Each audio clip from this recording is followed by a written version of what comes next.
Whoa, I'm pregnant. Now what?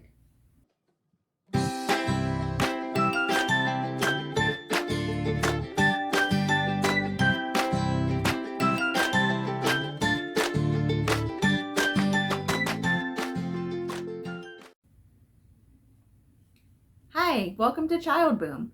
Today I'll be sharing all about my pregnancy experience, first symptoms, pregnancy tests, what to expect at that first prenatal appointment, also all of the apps that I use to track my period as well as my pregnancy. So the first symptoms that I started feeling, I actually just started feeling really off.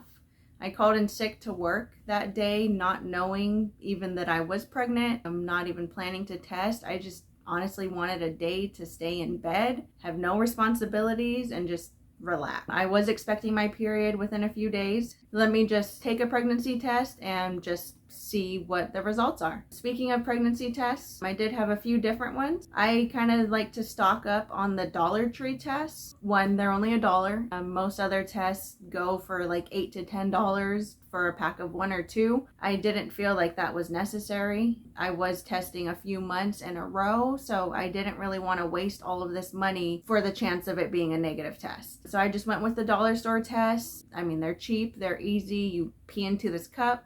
You have a little dropper that you just drop a few drops of your urine into, wait 3 minutes, and then you get your results. The best time to take a pregnancy test is first thing in the morning.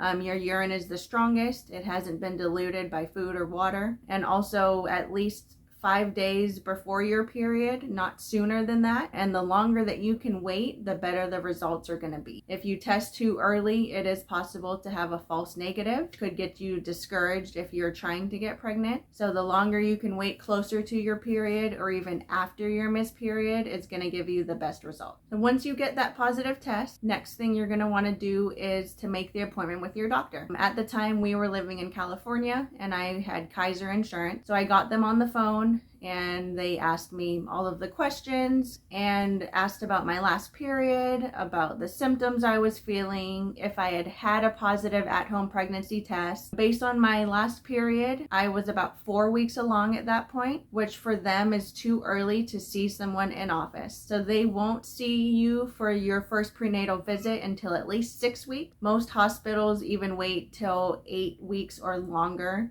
Again, because the longer you're waiting, the more viable your pregnancy is and the better your ultrasound is going to come out. So at that first appointment, what you can expect depending on how far along you are. I was about 6 weeks at my first appointment and it was a transvaginal ultrasound. So it's just the wand getting inserted. It does feel a little uncomfortable. I wouldn't say that it's painful in any way. Most times you're probably used to seeing the ultrasound wand on your abdomen, but you do need to be a little bit further along for them to see something through the abdomen. And the transvaginal ultrasound allows them to get a better look at your uterus and at the growing sac. In those early weeks, your baby is a lot smaller than you might think. Our baby measured at 0.53 centimeters, which is less than a quarter of an inch. But you can actually see this little egg moving around on the screen, and I mean, it's proof that you do have a baby and it is alive and growing. At that appointment, you're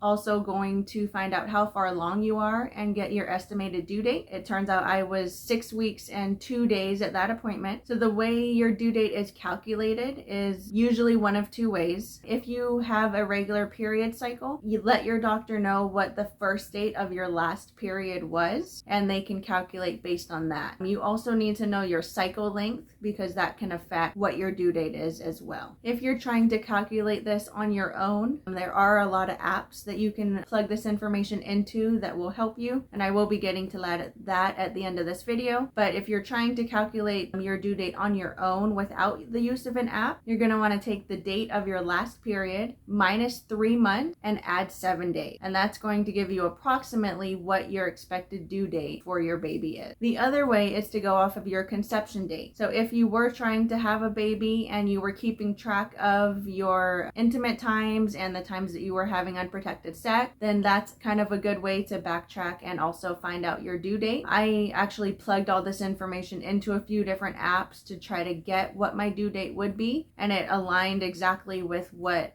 I had found out at the ultrasound at the hospital. So that was just really reassuring to try to give us an estimate on when our baby would be. So a few of the different apps that I used, I like having a lot of information. So if you're like that, you may want to download a few of these apps. They do give you different information depending which one you're using. I used Ovia, Baby Center, Pregnancy Plus, The Bump, and What to Expect. Most of them all have a place where you can kind of see the growth of your baby. They have really cool comparisons to compare it to different animals or 90s nostalgia items or even foods. Of all of the apps that there are, I would say my favorite, if I had to choose one, would probably be Baby Center. I really liked the comparisons that they had. They also have a place where you can take a bumpy, where each week that you progress along in your pregnancy, you can take basically a selfie of your bump. They have cool stickers that you can add onto your pictures, and then you can actually save them right there within the app,